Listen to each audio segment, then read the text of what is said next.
Alright, welcome back to Ron's Garage. I got all the brake stuff off of this wheel, getting ready to put the new one back on. Noticed that I'm missing a couple parts to do the other one. I need the adjuster arm, and even though I'm probably not going to use mechanical e-brake, I'm going to go ahead and get the e-brake set up just in case. So it'll be in there if I need it. But anyway, moving on. I've got this thing, the jack stands are sitting under the axles. So what I'm going to do is I'm going to take a quick measurement. I brought you here for a little experiment.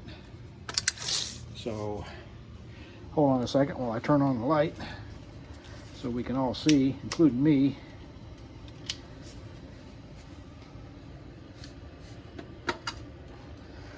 Alright, so I'm going to measure from the top of the axle up to the frame,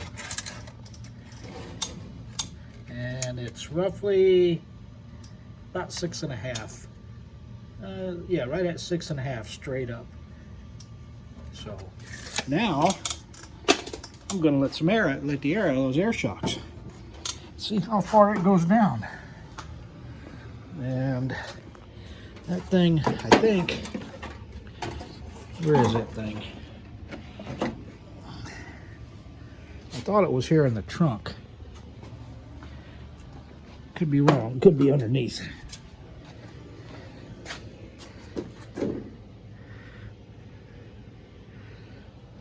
Well, let's look underneath. I thought it was here, but I don't see it. I know it's not up there. So,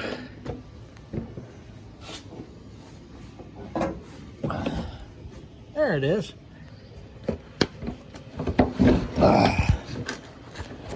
Yeah, I know. The trials and tribulations of doing this one-handed. So there's the valve, and of course it's not connected to anything. So we're going to let the air out of it. I don't know if you're going to be able to see me or not, but we'll try.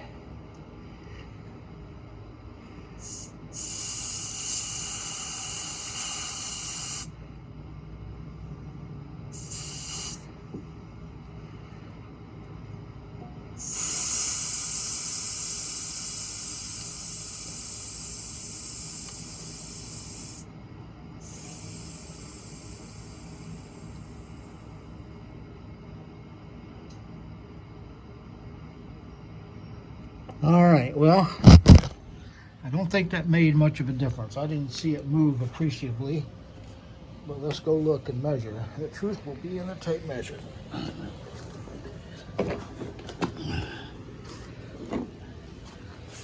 I want it to drop. That's what I want, but we'll see.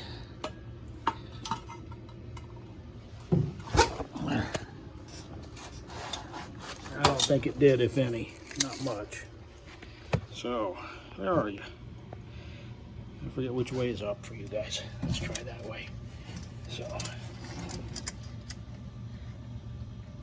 it dropped about, let's see, yep, I'm straight up. Dropped about 3/16 of an inch.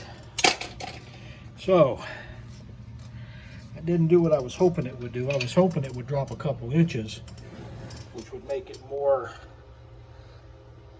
viable to remove those lowering blocks.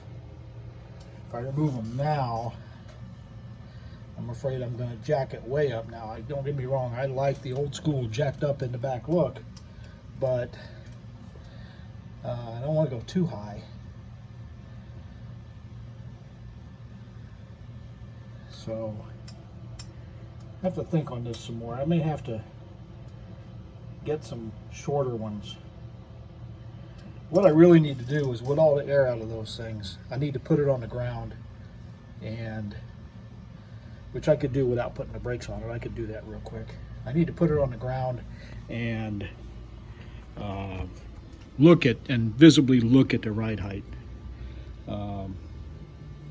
Like I said, the rear end, I got it jacked up a little bit right now to put the tires on and off, but if I put it on the ground and it looks good right there, I'm just going to leave well enough alone, and I'll measure.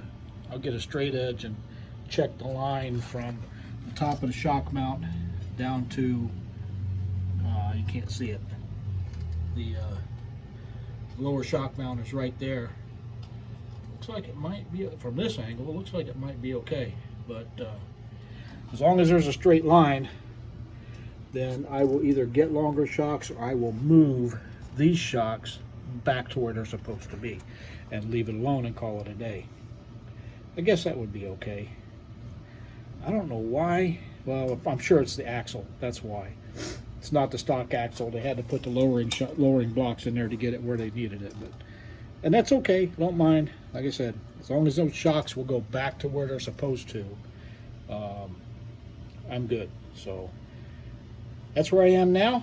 I'm going to do some more work here and then press on. So if I get some more done that's worth showing, I'll show it. Have a good one. Thanks for stopping by.